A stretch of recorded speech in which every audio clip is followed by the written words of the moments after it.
Hi friends, எல்லோரும் எப்படி இருக்கீங்க? நான் ரொம்ப சூப்பராக இருக்கேன். நான் பார்த்திங்கன்னா ஹேர் கட் பண்ண தான் வந்திருக்கேன். எனக்கு இல்லை, என் பொண்ணுக்கு தான். என் பொண்ணு பார்த்திங்கன்னா சென்னையில் தான் இருக்காங்க. சென்னையில் இல்லாத பியூட்டி பார்லரா அப்படின்னு கேட்டேன்.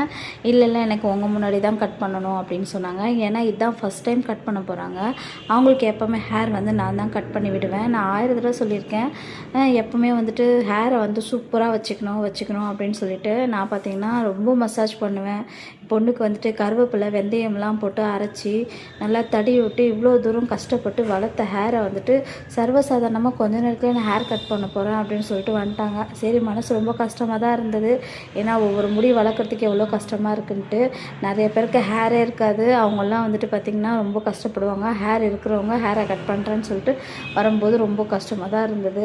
சரி பரவாயில்ல, பொண்ணு ஆசைப்பட்டாலே அப்படின்னு சொல்லிட்டு அங்கே போய் கேட்டோன்னே அவங்க வந்து இது வந்து ஸ்ட்ரைட் ஹேர் வந்து வராது, ஏன்னா வந்துட்டு இவங்களுக்கு ஏற்கனவே ஸ்ட்ரைட் ஹேர் தான் இருக்குது, நேர் கட் கேட்குறாங்க, அது எப்படி வரும் அப்படின்னாங்க.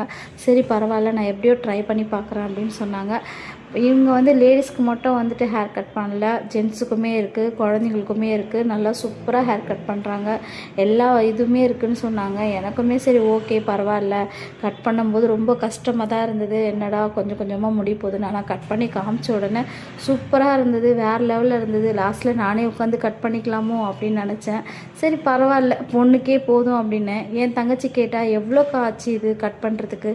ஏன்னா ஒரு 2000 வாங்கியிருப்பாங்களா அப்படின்னு சொல்லி கேட்டால் 2000 இல்லை, வெறும் 830 ரூபா தான் வாங்கினாங்க அப்படின்னு சொன்னேன். அப்படியா, உண்மையா அப்படின்னு கேட்டால் ஆமாம் உண்மை தான். நல்லா சூப்பராக கட் பண்ணி விட்டாங்க.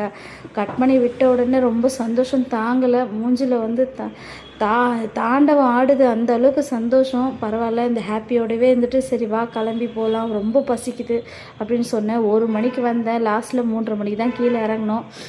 சரி ஏதோ ஒன்று சாப்பிட்றலாம் அப்படின்னு சொல்லிட்டு கடகடன்னு பச்சை பஸ்க்கு தான் போனோம். அங்கே பர்ச்சேசிங்காக இல்லை, சாப்பிட்றதுக்காக. அங்கே போய் பார்த்தா என்ன இருக்குன்னு சொல்லி பார்த்தா எதுவுமே இல்லை. ஏதோ கேக் ஐட்டம் தான் இருந்தது. எங்களுக்கு பிடிக்கல. சரி ஆளுக்கு 2 பஜ்ஜி வடை தான் வாங்கினாங்க. எனக்கு ஏற்கனவே பல்லு வலி, சாப்பிடவே முடியல. ஆனாலுமே பரவாயில்ல, சோறு முக்கியம்தான், பசி தாங்க முடியலையே அப்படின்னு சொல்லிட்டு வாங்கிட்டேன்.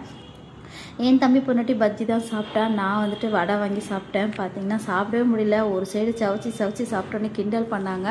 சரி பத்தாததுக்கு பீஃப் வேறு வாங்கி பக்கோடா செய்யலான்னு சொல்லிட்டு வரும்போதே வாங்கிட்டு வந்துட்டேன். வந்தோடனே சூப்பராக பக்கோடாக்காக ரெடி பண்ண ஆரம்பிச்சிட்டேன். என் அண்ணன் பையன் வேறு பக்கோடா செஞ்சுத்தா அம்மா அக்கா அப்படின்னு சொல்லி கேட்க ஆரம்பிச்சிட்டான். சரி அவனுக்காக தான் இது ரெடி பண்ணிகிட்ருக்கேன்.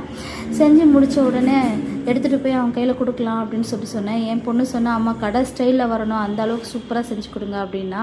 அதே மாதிரி கடை ஸ்டைலில் மாதிரி தான் ரெடி பண்ணேன். சமைக்கும் போது செம்ம சூப்பராக வந்தது. ஏன்னா 1 hour தான் ஊறிச்சு, வேறு லெவலில் இருந்தது.